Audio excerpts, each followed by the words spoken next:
I want to talk to you about psychoanalysis and psychological inquiry and all of that stuff and therapy and when it's appropriate and when it's not. So I think it's appropriate when you've self-identified a problem which is bothering you, and I think it's appropriate for you to do it for yourself, but not to change others or not to hope that others are going to have a different, uh,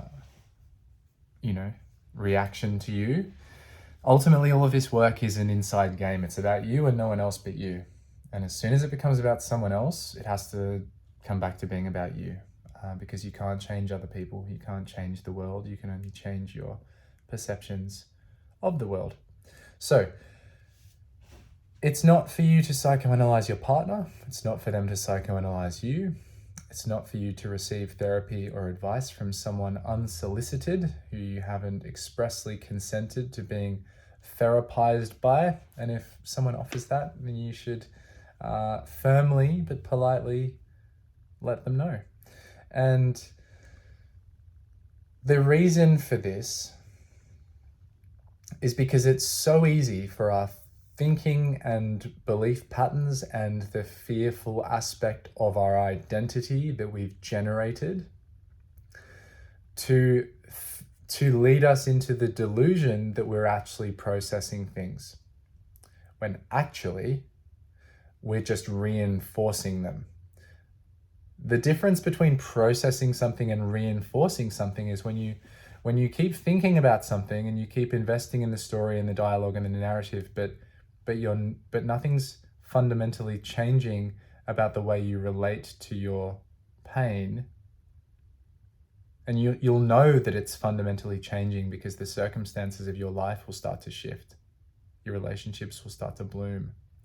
So if you're just engaging with the thinking and the stories about stuff and the intellectual aspect and the academic aspect, then you're just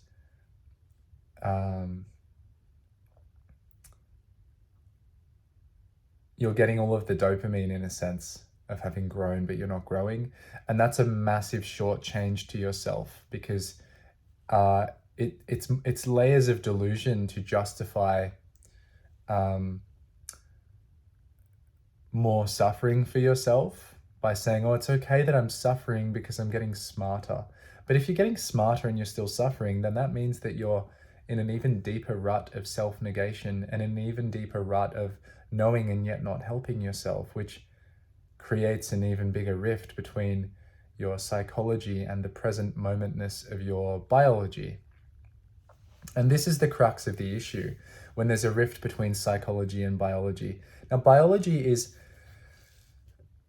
absolutely always on your side. Your biology is always advocating for you. Your biology is just advocating in the way that it's been informed to do by your psychology. So this is the tricky part. In the case of like an achy, painful, inflamed body or an injured body, your body is still doing everything it can to heal and to help you, but more often not, it's achy and inflamed because of a particular approach or behavioral or belief-based pattern or habit that's put the body in that situation where it needs to be inflamed to recover. Your body's advocating for the ground level reality of what you need. And sometimes your psychology goes a little bit haywire. And so the thing about human psychology, if you really pick it apart, is fundamentally all thinking and all beliefs are delusional. The reason they're delusional is because the unified field of reality and the pace at which the all is moving, and you are a part of that fabric, is faster than thought.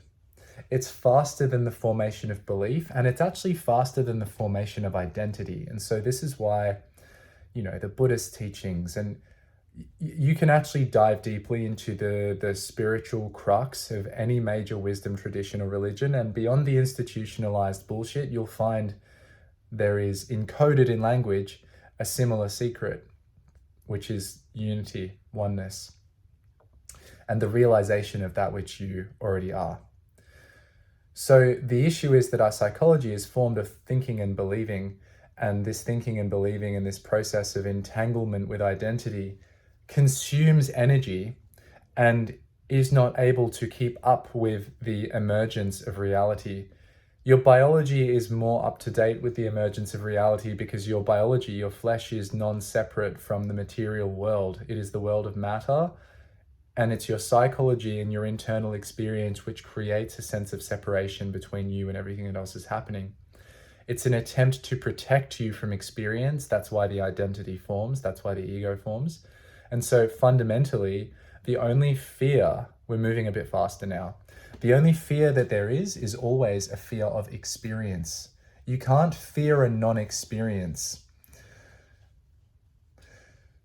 And yet we do. We fear non-experiences when we're reactive and fearful of our thoughts and our beliefs, because a thought and a belief is not an experience. It's the illusion that you're having one as a separate identity. So there is a degree of reality to it, like there is something happening there. But when we continue to invest in that layer of understanding without moving beyond it and saying, right, I think I've got the message, it's time for me to implement and to feel and to actually have a sensation and have an embodied experience, when we don't move beyond it, it's just a wank. And that's the psychological wank that a lot of us get stuck in, where, we have therapeutic speak. I saw a beautiful, funny video on this the other day where there was like a mock conversation between two people having an argument, but they were communicating in so perfectly therapeutic terms, but you could tell that the energy and the intent beneath that was just as rotten. And it doesn't matter what the words are when the intent and the charge beneath them is rotten. So the question is, how can we, realize that there is a separation between psychology and biology, realize that there is actually a significant difference and a categorical separation between the thinking mind and the biology? And then knowing that separation, how can we look at the function of the psychology and then look at the function of the biology and then look at the relationship between them? So the nature of psychology and the function of that is that any thought or belief that arises in consciousness is also creating an inverse non-version. So for all matter, there is almost like antimatter or dark matter. And I may be making terminology errors here. I'm just making a kind of, I'm using a simile. When you bring something into existence, its shadow also exists, right? The shadow doesn't exist other than as the inverse of the thing that does. So it's kind of a non-existent thing. And so anything I say, anything I do, anything I think, anything I believe carries simultaneously with it its dark twin of the anti-version of that. And often for something to it's not often, it's always, in order for something to manifest, there has to be a space in which there is an absence of that thing. The Prophet, a book by Khalil Gibran, says you speak when you cease to be at peace with your thoughts. And so there's this sense of lack, there's this sense of emptiness, which leads to this desire to fill the gap. We're afraid of the experience of emptiness, and there's this inherent reactivity to the prospect that we don't exist. That is mind, in the sense of the thinking mind, not big mind, not all mind, but that is the crux of psychology and beliefs. As a separate layer from the body, when not integrated and in service of the body, psychology is delusion.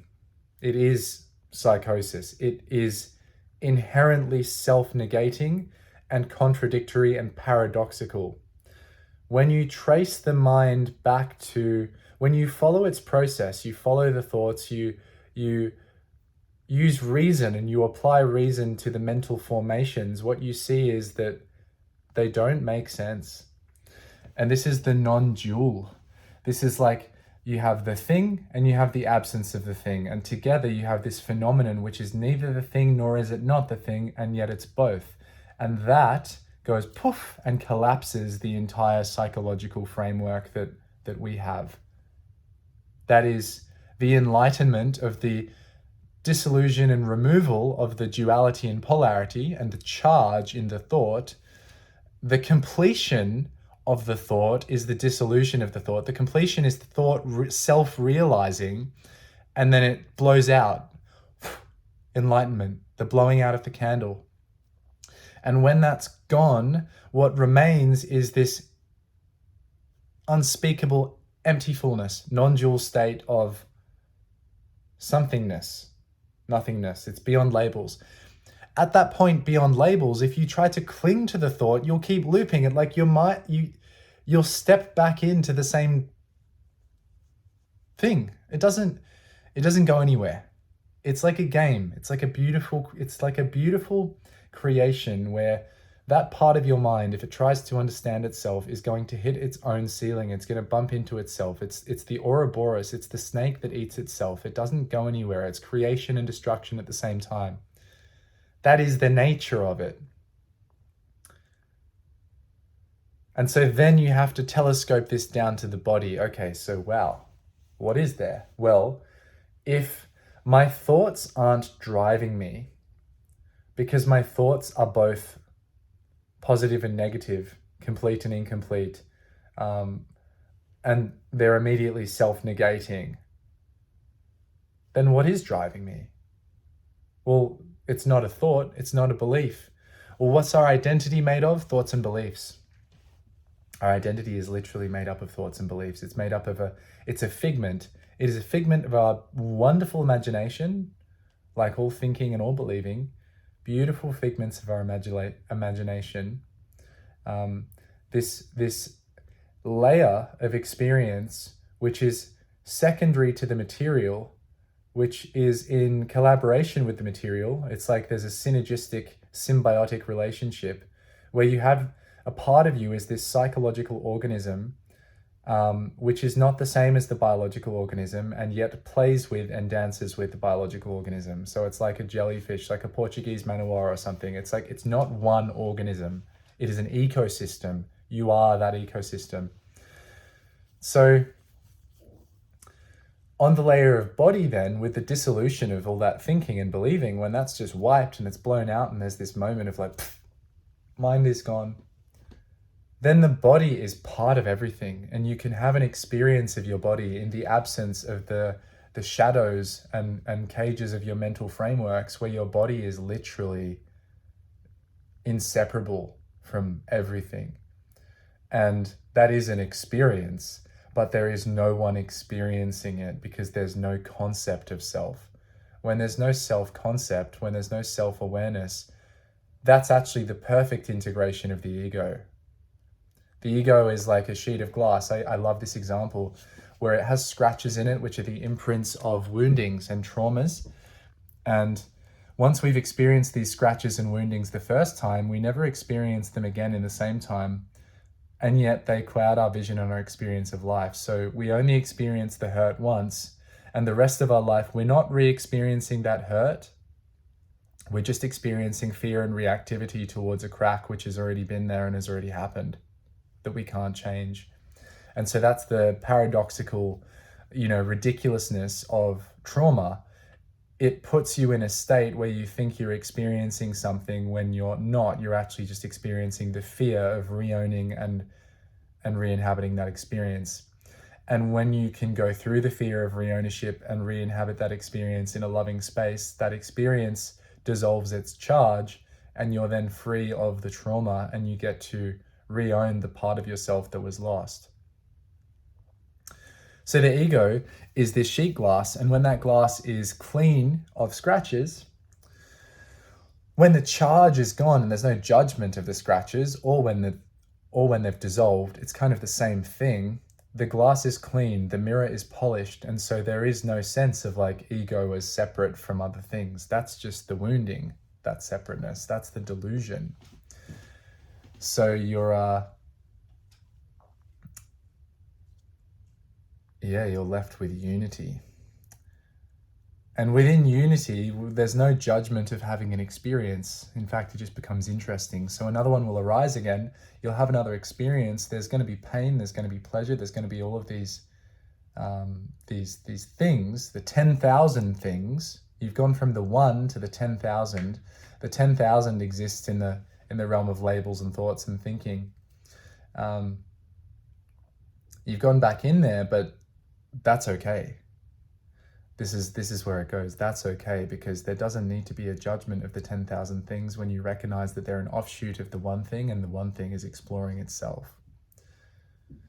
So this is why, like, just because you experience pain, just because you experience laughter, pleasure, like whatever it is you experience thoughts, they pass through, beliefs, identities, versions of yourself.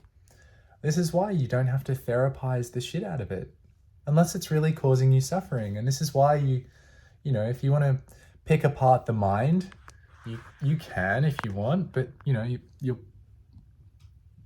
there are consequences to doing that.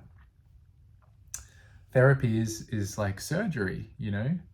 It's like, that's what therapy is. It's an intervention of sorts.